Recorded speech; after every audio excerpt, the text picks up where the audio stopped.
It's a great day for a new GYN Garage, everybody. My name's Ed Pavlik. I'm in Lexington, Kentucky. My colleague today is Frank Lawton from London, United Kingdom. great to see you, Frank. Uh, Nice to see you, Ed. are there any more works of Banksy appearing in London? Well, interestingly, the people who own the things that he's been painted on have now taken them in because some of them have been defaced by people. There was a wonderful one of a satellite dish with a baying wolf, and the wolf Oh, was almost like in front of a full moon, and that was stolen. So nobody actually knows. There's a lot of theories as who Banksy is, but clearly for the last couple of weeks, he or whatever his mates are have been appearing all over London doing these fantastic murals. They are brilliant, and he's very, very collectible, which is why I think people are stealing them. So the people there was one painted on a shutter outside London Zoo. And London Zoo have taken it in very quickly, said, "We'll have this, thank you very much, because it'll be worth many, many hundreds of thousands of pounds." It's brilliant. Street art. you just have to buy the shutter too. That'll add a little bit. Well, I think that goes with it as well. Yeah. So suddenly in the middle of London Zoo, you'll find a shutter with a painting of a gorilla on it, and they'll have to explain it to people, but it'll be fine. It'll work well. Well, today, as far as business goes, we're going to consider the question, is there an association between uterine cancer incidence and residential exposure to outdoor air pollution, specifically the small particles and nitrogen dioxide? We're going to do this because there was a paper in the Journal of the National Cancer Institute titled Outdoor Air Pollution Exposure and Uterine Cancer Incidence in the Sister Study. Frank, what do you think of this paper? Well, clearly air pollution is a very trendy and important topic, and air pollution clearly affects very, very many of our health indices. And I think this is quite a apposite paper. There are a number of problems with it, I think, but no doubt that this will increase the pressure on environmentalists and environmental health agencies to look closer into the effects of particulates. I mean, the sister study, and I think we've done a couple of reviews with them before. This really is the study that continues to give. As we all know, this was over a 6-year period where they collected more than 30,000 data from women who were related to women who'd had breast cancer, but had not had breast cancer themselves. And their baseline included things like university education, BMI, hormone use, etc., etc., etc. I'd also looked, and I think this is very clever of them at the time, looked at household, or at least exposure of household to endometrial to air passages. So they looked particularly over over nearly 10 years of women who self-reported endometrial cancer and looked at either death certificates or pathology reports. They say uterine cancer, and I don't know whether in the final analysis, and it's very difficult to work out whether or not they're talking just endometrial cancer or have added in serous endometrial cancer or indeed sarcomas. They do mention sarcomas at the beginning, but then sarcomas seem to disappear. But in the end, we've got about 250 cases of endometrial carcinoma. And they've looked at the incidence or the increased incidence of endometrial cancer in women, comparing them in rural environments with urban environments, looking at data. I think it's pretty well collected, looking at various monitoring situations in the United States, looking at the concentrations of NO2 and PM 2.5.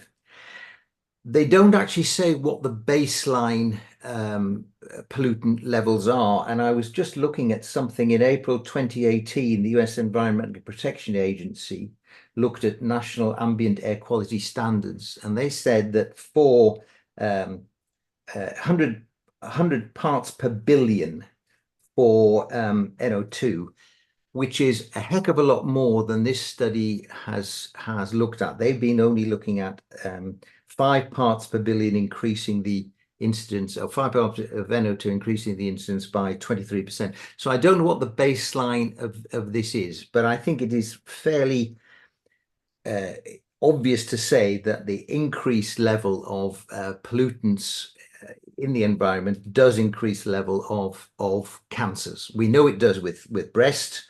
It probably does with endometrial cancer.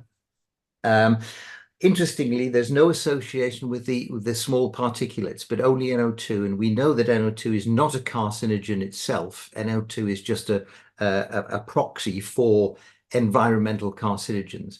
But I think this paper does increase the evidence that pollutants, and these are pollutants, let's essentially from the internal combustion engine, does increase the incidence of a number of hormonally related cancers. And I think the idea is that things like benzenes and aromatic hydrocarbons produced from the exhaust pipes of the internal combustion engine are produce DNA damage and are carcinogens.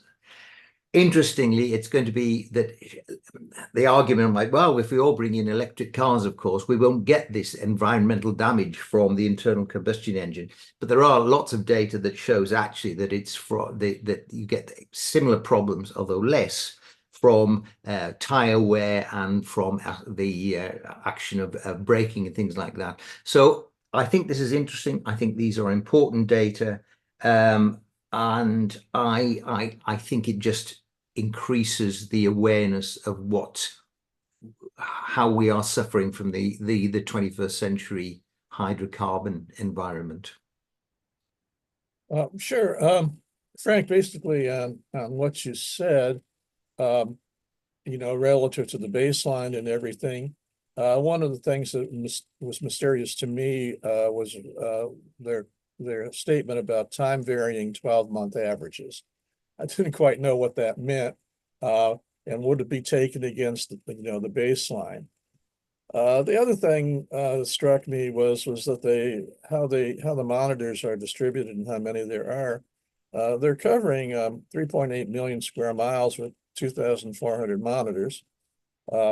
If you take out the square miles of water and just say that there's 3.5 million square miles of land that the monitors are covering, that becomes one monitor for every 1,600 square miles, or 1 million acres. So you're given a whole lot of area to surveil by one little box, is the way I look at it. I think they probably should have added some sort of further descriptor of what they were expecting from the power of the monitors to be. Their small particle results differ from the Japanese, who reported a positive correlation. But also if nitrogen dioxide is a proxy or a surrogate for whatever else is in the air, wouldn't the other things that are in the air also be present in the sampling taking for the small particles? Or perhaps the separation techniques account for the differences that type of thing. I think also to a certain extent, there's no commentary. They really didn't have to do it experimentally, but account for the time spent outside by people. I think rural people probably spend more time outside. Yep. And the other thing is they seem to get their left-right study variables going. So they're comparing the nitrogen dioxide against small particulates and get an effect with one and not an effect with the other. That seems right, but I'd also like to know, is this a generalized effect, so beyond uterine cancers? Because after all, they put uterine cancers into the title. Maybe it extends to a variety of other cancers, or to some extent lesser or more. And I'd wonder if the monitors are equally placed in both the urban and rural areas, to what extent that was equivalent. You know, where I am on this whole thing is that I suspect that the first author is getting her PhD thesis published here. And so she'll have to get the other papers for her PhD thesis published here too, so we can answer some of these other questions.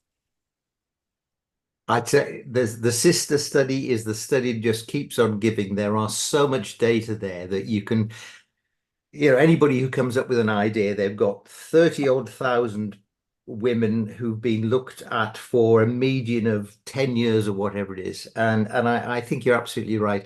The other thing, of course, is that when you are the monitors in rural areas further apart than the monitors in urban areas? I would have thought they were. From a purely economic point of view, why would you want to monitor something on the top of Mount Baldy when opposed to it in the middle of Los Angeles or something along those lines? So I think the concentration of the monitoring is quite important, as you said. How much you're monitoring. In addition, do people who work in urban environments spend all their time at home, or do they spend all their time in a car? Is the evidence, and certainly there are data suggestive in the United Kingdom, that environmental pollution in cars is worse than environmental pollution in the street where the cars are driving for whatever reason. So is it that if you're in Los Angeles and you're driving everywhere, you're not actually at home, but you're sitting on a freeway in a traffic jam, exposed to all these pathogens? So I think, as you said, if we're going to be cynical, I think it certainly produces some data that suggests that environmental problems cause cancers, and I think we'll agree with that. Whether or not it produces endometrial problems, and indeed how it gets there, is something that I think the next generation of PhD students to look at the sister study. It's up to them. So we'll give it another 5 years and come back, hopefully. Okay, well, I'll start the clock and we'll see what happens in the next few years. Okay. Well, Frank, it was good to see you today. I look forward to doing this again with you. We'll see you very soon. Take care, Ed. Okay, bye-bye. Bye-bye now.